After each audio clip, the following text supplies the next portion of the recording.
চিকিৎসার খরচ জোগাতে যেয়ে আমার গ্রামে গ্রামে মানুষের কাছে ভিক্ষা চাইতে হচ্ছে। আমার দুটো সন্তান, এই বড় সন্তানরা তৃতীয় বর্ষ অনার্সের, এই এখন পরীক্ষা দেবে, কিন্তু সে আজ পরীক্ষা না দিতে পারার জন্য তারও কষ্ট আছে। আমার সন্তান তো আমরা সমাজে সমর্থ নেই বলে আমরা চেষ্টা করতে পারতেছি না।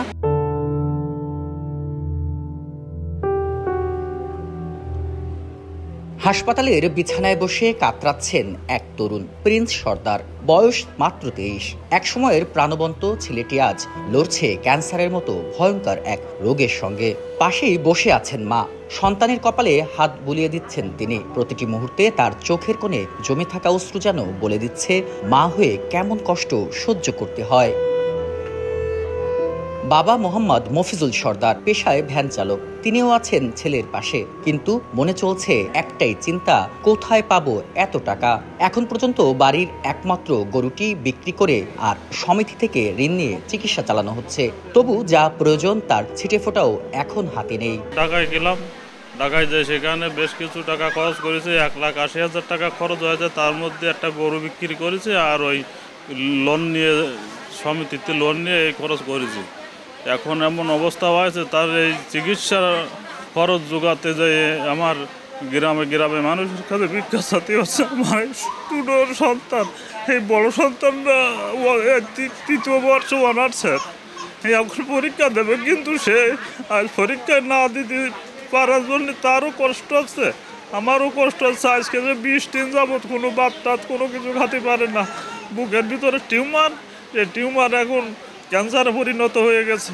শুধু টাকা পয়সার অভাবে তার উন্নত কোনো ট্রিটমেন্ট আমরা করাতে পারতেছি না। আমার সন্তান তো আমরা সমাজে সমর্থ নেই বলে আমরা চেষ্টা করতে পারতেছি না। আমার সন্তানকে আমি বাঁচাতে চাই, আপনারা সহযোগিতা করেন। সরকারি সুন্দরবন আদর্শ কলেজের অনার্স 3য় বর্ষের ছাত্র প্রিন্স। মেধাবী ছাত্র ছিল, স্বপ্ন ছিল বড় কিছু করার, কিন্তু আজ বই খাতার বদলে তার হাতে ক্যানুলা, পাশে কেমোথেরাপির রিপোর্ট। তবু হাল ছাড়েনি প্রিন্স, সে বাঁচতে চায়, স্বপ্ন দেখতে চায় নতুন করে। আমি অনার্স 3rd ইয়ারের একজন স্টুডেন্ট, একটা পরীক্ষা দিতে পারিছি, পরের একটা পরীক্ষাও দিতে পারিনি। 15-20 দিন ধরে আমি পুরো অসুস্থ, কথাও বলতে পারি না। 20 দিন ধরে ঘুম হয় না, কোনোভাবেই খাইতেও পারি না। সবাই আমার জন্য সাহায্য করবেন, আমি যেন আবার সবাই মতো স্বাভাবিক জীবনযাপন করতে পারি। এই লড়াই শুধু একজন প্রিন্সের নয়, প্রতিটি বাবা মার স্বপ্ন টিকিয়ে রাখার লড়াই। দরকার শুধু আমাদের একটু সহানুভূতি, একটু সহায়তার। বন্ধু হিসাবে সে খুবই অসাধারণ একটা মানুষ, কিন্তু আমরা চাই সে হঠাৎ যে একটা সমস্যার ভিতরে পড়ছে, একটা আক্রান্ত হয়েছে, আমরা চাই সেটা থেকে যেন সে নিরসন পায়। ক্যান্সার দুরারোগ্য ব্যাধি আসলে সাধারণত মধ্যবিত্ত বা উচ্চবিত্ত পরিবারও অবস্থা খারাপ হয়ে যায় ট্রিটমেন্ট চালাতে। তখন সেখানে এরকম একটা ভ্যান চালকের পরিবার, টকবুকের যুবক যার বয়স মাত্র 23, সম্ভাবনা ছিল অনেক, সেখানে আসলে ফুসফুসে ক্যান্সারের মতো আক্রান্ত হয়ে হাসপাতালের বিছানায় মৃত্যুর প্রহর গুনছে।